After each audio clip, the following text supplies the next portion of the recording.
Okay, in this video we're going to be talking about alkenes, alkanes, alkynes, and some of their properties, the reactions they engage in, and the way we use them in technology or in society. So the first property I thought I would talk about was the boiling point of these things.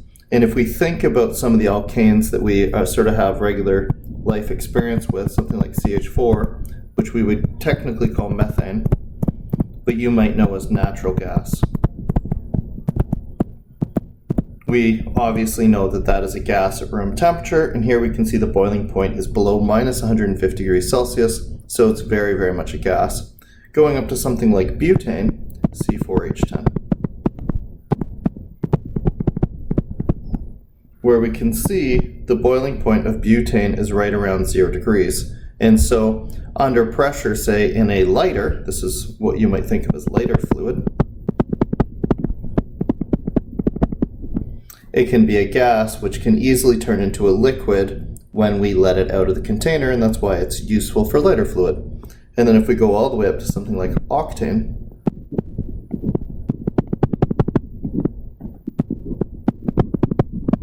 what you might think of as the gas that you put in the car, we can see that its boiling point is all the way up above the boiling point of water into the 100-degree range. So why is it that as these carbon chains are getting larger, the boiling points are increasing? Well, here we will realize that CH4, or C and H, is a nonpolar bond. And these molecules are fairly symmetrical, both leading to the only significant intermolecular force occurring between these two things being London or dispersion forces.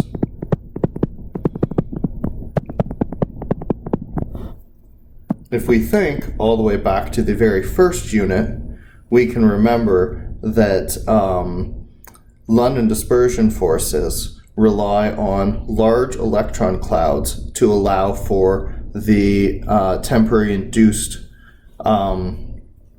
dipoles to occur. So basically, for a London dispersion force molecule, the larger the molecule,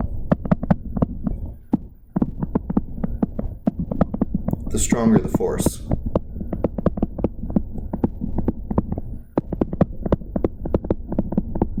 And this is just a nice illustration of that. As these molecules get longer and longer, or bigger and bigger, we get more and more stronger London dispersion forces, and as a result, they're able to stay as a liquid to higher and higher temperatures. If you get up to molecules that have like 30 to 50 carbons in them, that's when you see things like wax, like the wax that you would have in your candle. The next graph I have for you here shows a little bit on reactivity, and probably the most important reaction to remember with any of these molecules is combustion.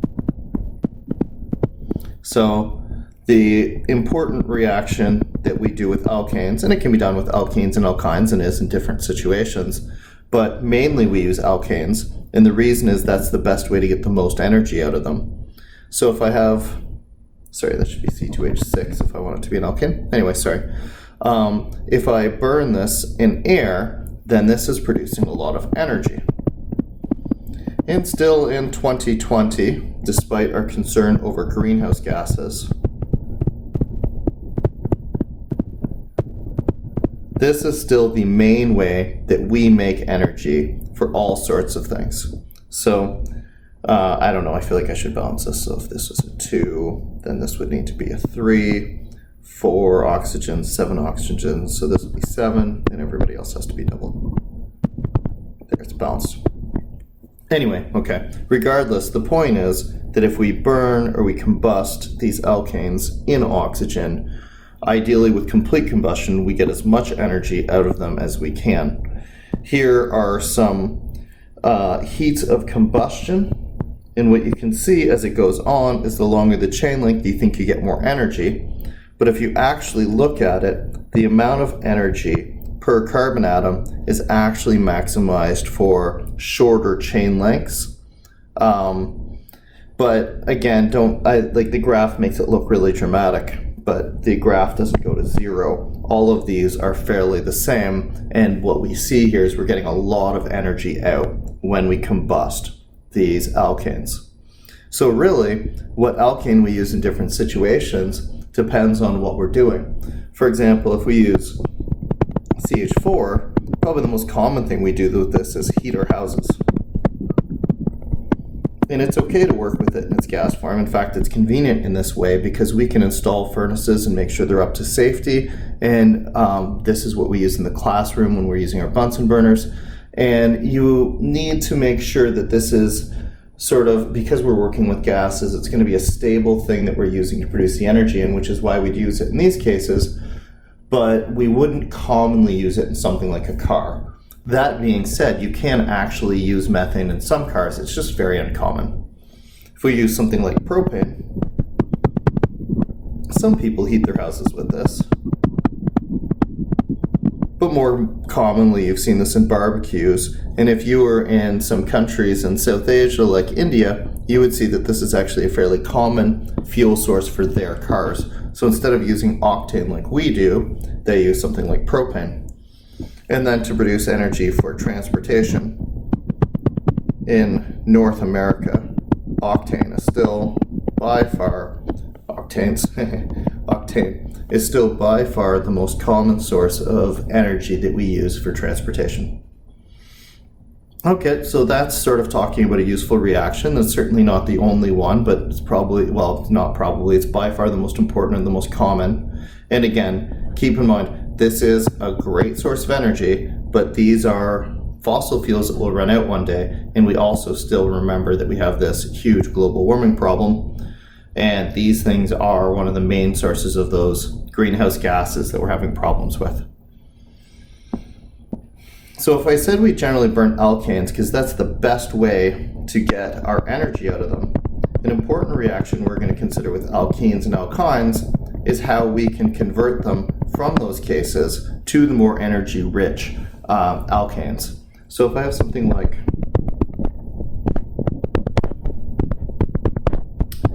ethene on the brain now, then I can add hydrogen to it. And I've got two ways of making this reaction go faster. I can use a catalyst, or I can use UV light. These things aren't required, but will get you a better yield when you're doing this. And what you can do is have those hydrogens attack the double bond in the molecule and add hydrogens to it to replace it. This then, since we're adding hydrogen, is called hydrogenation. And again, not that there isn't a lot of energy that we get for burning ethane, but we can be more efficient and get more energy by making it ethane and then burning that. We can also exploit this if instead of breaking the double bond with hydrogen, we break the double bond with a secondary carbon molecule. And what we can do here is use this technique to extend carbon chains into longer and longer chains.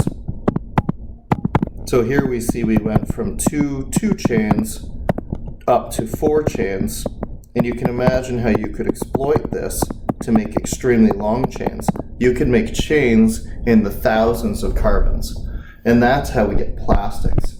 We make these incredibly long chains exploiting a similar reaction to get these, 1,000 long or million long carbon chains that end up having melting points that go into the hundreds of degrees, and they can be firm plastic or soft plastic depending on exactly how you end up setting the long chain.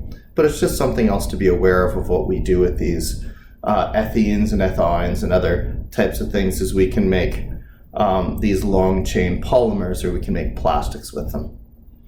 So that's a few applications, a couple of reactions that we can do with these, and also a little discussion of the properties. We'll continue to do these properties, application, and reaction videos for the subsequent types of organic molecules that we're going to learn about.